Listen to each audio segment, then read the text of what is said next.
Welcome back to Women Writers in Chinese History. In this lecture, we'll talk about a genre called plucking rhymes, or 弹词 in Chinese, which is a form of narrative poetry for performance.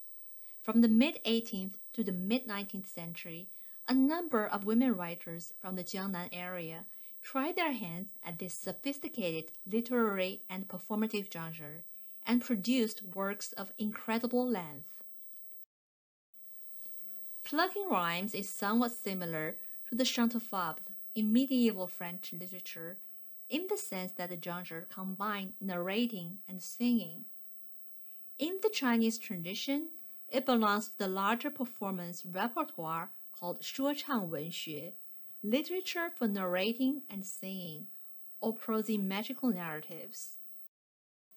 This type of performance tradition can be traced back to Buddhist performance texts known as Baojuan, precious scrolls, which were performed since an early period to spread Buddhist teachings to the populace.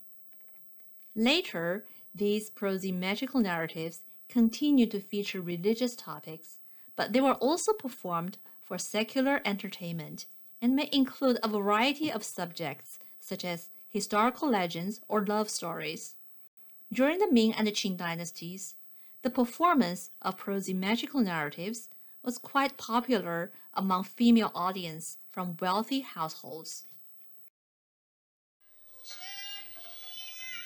Earlier prosymmetrical narratives often came from anonymous writers who might either belong to a religious order or to a performance troupe. Starting from the mid-18th century, however, literate women from the Jiangnan area began to write sophisticated prosymmetrical narratives and have these works performed and published them as books. In particular, they wrote according to the local performance genre called 弹词, plucking rhymes, which are narrated and sung in the accompaniment of plucked instruments. In the background, you can hear a sample of that music. 弹词 is a southern performance genre in contrast to the drum rhymes 鼓词 of northern prosymmetrical narratives.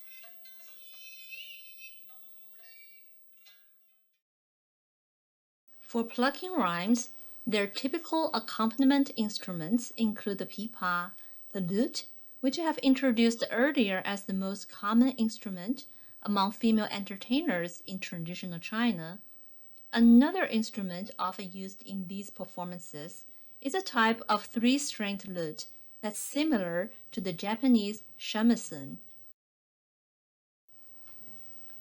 From the mid-18th to the mid-19th century, 弹词 became a woman's narrative genre in the Jiangnan area, written by women and performed to and read by women. In a comparative context, we view this phenomenon in reference to women's narrative works elsewhere, such as Murasaki Shikabu's Tale of Genji from Heian, Japan, or the rise of women fiction writers in early modern England, from Aphra Behn to Jane Austen. In the Chinese tradition, the vernacular novel became a mature genre starting from the 16th century or so, producing celebrated masterworks such as Romance of Three Kingdoms, 三国演义, Outlaws of the Marsh, 水浒传, Journey to the West, 西游记, and Dream of the Red Chamber, 红楼梦, which are now known as China's four classic novels, 四大名著. Women were certainly reading these novels, yet we have almost no extant novelistic work by women from traditional China. The only example we can now identify as a vernacular fictional work by a woman is a sequel to The Dream of the Red Chamber, named Shadows of the Dream of the Red Chamber, which has 24 chapters. The author of this sequel is Gu Taiqing, who had a reputation as a poet.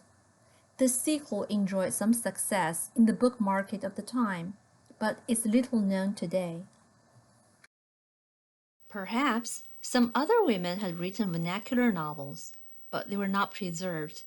In general, In the conservative culture of Qing China, vernacular novels were regarded by the mainstream as a morally suspicious genre, so likely elite women would not want to risk their reputation by writing one or associating their actual name with a piece of vernacular fiction, if they wrote any. Yet, the genre of plugging rhymes created a space for women to manifest their narrative skills and fictional imagination. It was primarily consumed by a female audience and a local audience, so they were outside the purview of mainstream critics. The classical or semi-classical nature of the verse form of plugging rhymes also prevented any charge of profanity, as in the case of the vernacular novel. Whereas some women writers did find an audience this way. The flip side is that plugging rhyme literature as a local genre and a women's genre was not taken seriously or read widely in the Chinese literary circle at large. Nowadays, in sharp contrast to the canonic position of Tale of Genji in Japanese literature or Jane Austen in English literature, the tradition of women's plugging rhymes in Qing China is little known in today's China, though some traces of them are preserved in local theater. The performance of tanci, similar to other forms of prosy magical narratives, can still be seen from time to time in modern China, but mostly as part of the local cultural heritage. The genre's past association with women's writing has largely been forgotten.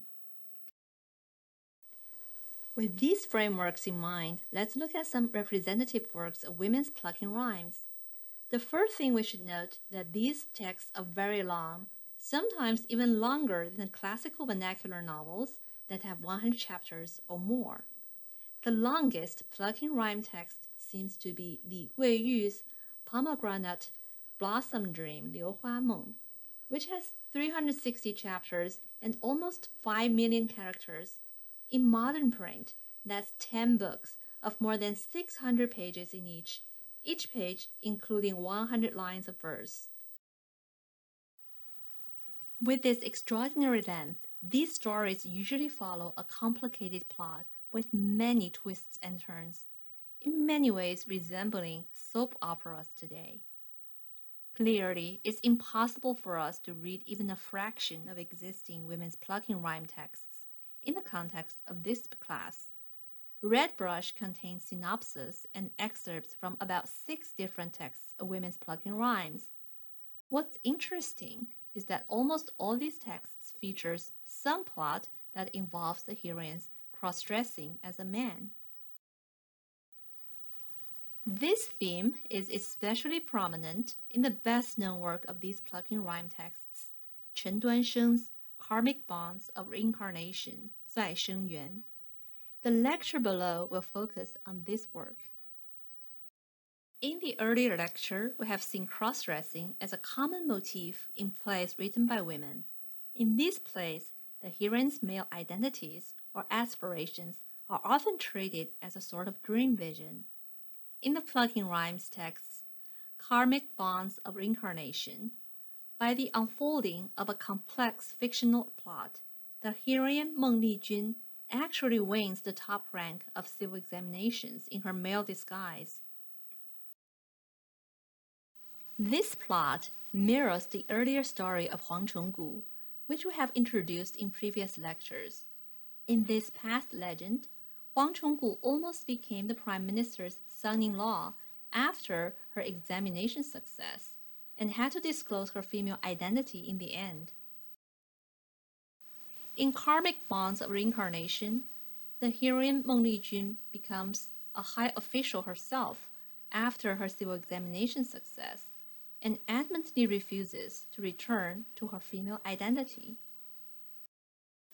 Before we look further into the content of this plugging rhymes text, let's say a few things about its author Chen Duansheng and her creative process. Chen Duansheng was born in a scholar official family, and her hometown was the Hangzhou area of the Jiangnan region. She and her 2 sisters all received a literary education. She started to write Karmic Bonds of Reincarnation in 1768 when she was 18. She kept writing the story for about 2 years, and her first readers were her sisters and her mother. Then, about 2 years later, her mother passed away. Losing her most important reader for the story, Chen Duansheng stopped writing by that point. Later, she got married and became a mother of 2 children. Meanwhile, the existing chapters of Karmic Bonds of Reincarnation got circulated among female readers of the Jiangnan region and were well received. By the request of her readers, Chen Duansheng resumed her writing in 1784, 14 years after the death of her mother. However, she stopped again after about a year, amidst various ordeals in her life, especially given the banishment of her husband to a border region after he was implicated in a civil examination corruption case. Chen Duansheng never finished her work by the time of her death in 1796 at the age of 45 due to illness. However, the story of Karmic Bonds of Reincarnation, then having 17 chapters and around 600,000 characters, continued to be popular among female readers of the Jiangnan area. Finally, several decades after Chen Duansheng's death, a well-known woman writer named Liang Desheng wrote 3 more chapters to conclude the story. In the 1820s, the full text of Karmic Bonds of Reincarnation was edited and rearranged by a woman writer named Hou Zhi, who was herself a writer of plucking rhymes. Now, let's very briefly summarize the main plot of Karmic Bonds of Reincarnation. The story is set in the Mongol Yuan dynasty. It has many complicated side plots, but at its core, the story is about Meng Lijun, the daughter of a high official. Li Jun's betrothed to Huangfu Shaohua, the son of another high official. However, Liu Kuibi, the son of a powerful official, fancies Li Jun as his bride and begins to frame the Huangfu family with various schemes. Due to the Liu family schemes, Li Jun's fiancé's family is accused for treason, and Huangfu Shaohua, her fiancé, has to escape in disguise. Li Jun is then betrothed to Liu Kuibi, the villain, by the emperor's order. In order to escape from this marriage, she dresses as a man and runs away. Later, in male disguise and under the name Li Junyu, she passes the palace exam at the head of the list and soon wins the highest official position at the court.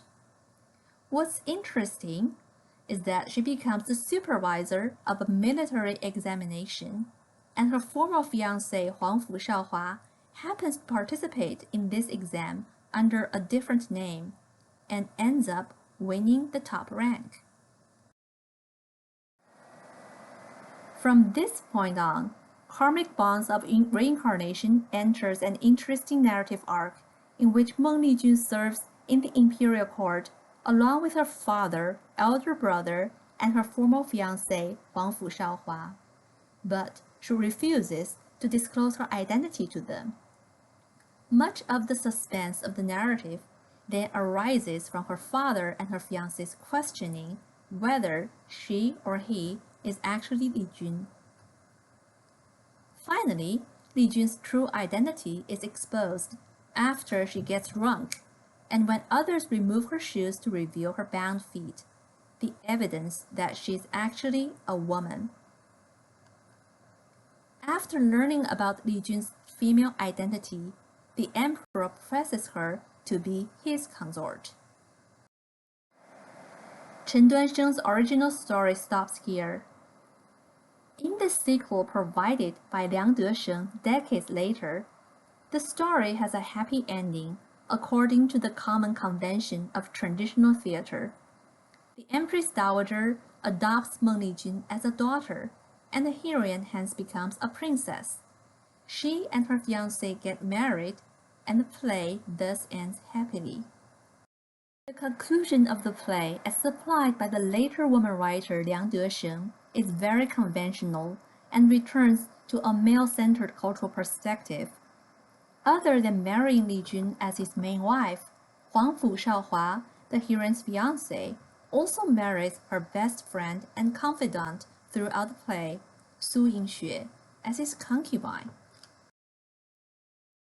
However, in the original story written by Cheng Duansheng, the play clearly breaks away from the mainstream gender perspective by elaborating on the heroine's reluctance to reveal her true identity, even to her fiancé and her father and elder brother, as they all serve at the same court.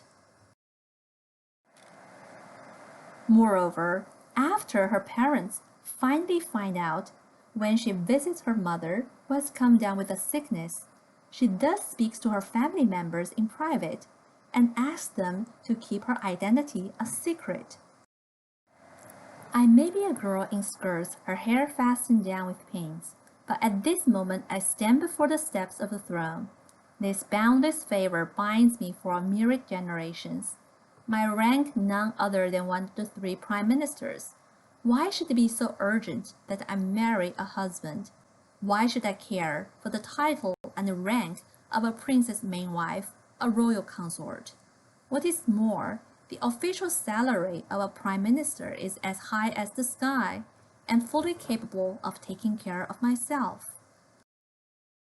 So, having obtained the highest office of the land next to the emperor himself, Li Jun feels that even the status of a royal consort is below her, let alone being a wife to her former fiancé. Moreover, since she has served as the supervisor of the military examination through which her fiancé received his current position at court, she has the ritual status of a teacher, that is, a social superior to her fiancé.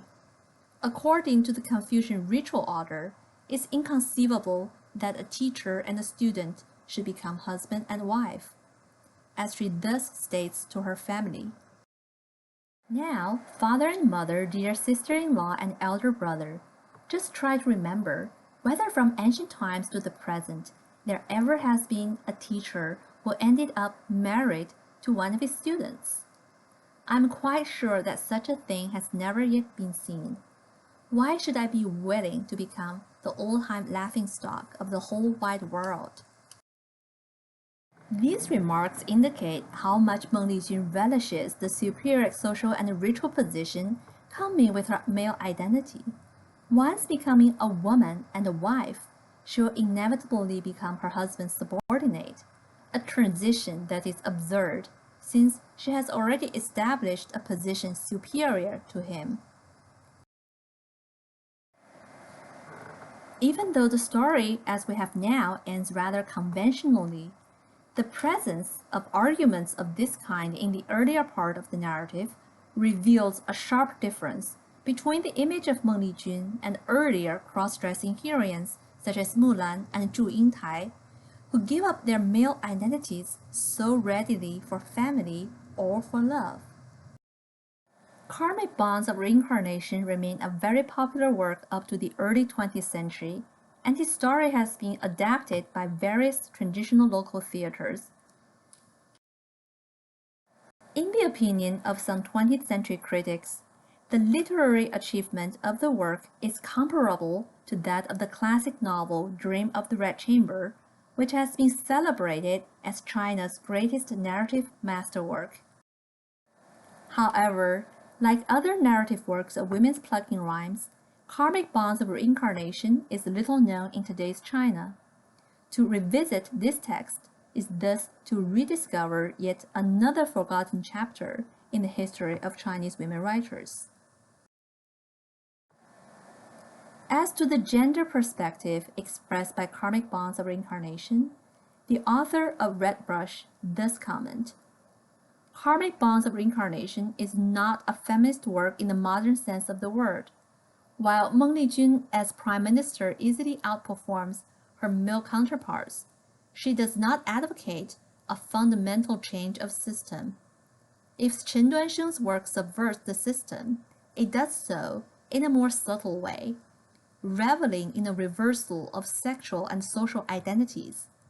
Karmic bonds of reincarnation reduces all such identities to roles that may be played equally by men and women. Whereas we can agree with this assessment, the reversal of gender roles in karmic bonds of reincarnation and other works of women's plugging rhymes is nevertheless notable. We can also see the same trend in the works of women playwrights, as discussed in the last lecture. Perhaps, if not feminist per se, we can characterize the new gender perspectives emerging from the dramatic and narrative works of women of the Ming and the Qing dynasties as proto-feminist. As we shall see, the rise of full-scale feminism in China had much to do with external impacts. However, likely certain seeds of the movement were already sowed by a pre-existing tradition of women's literature. In the remaining lectures, we'll see some of these connections through the case of China's most iconic feminist Qiu Jin, who was fond of dressing as a man while passionately pursuing her case of being a feminist and a revolutionary.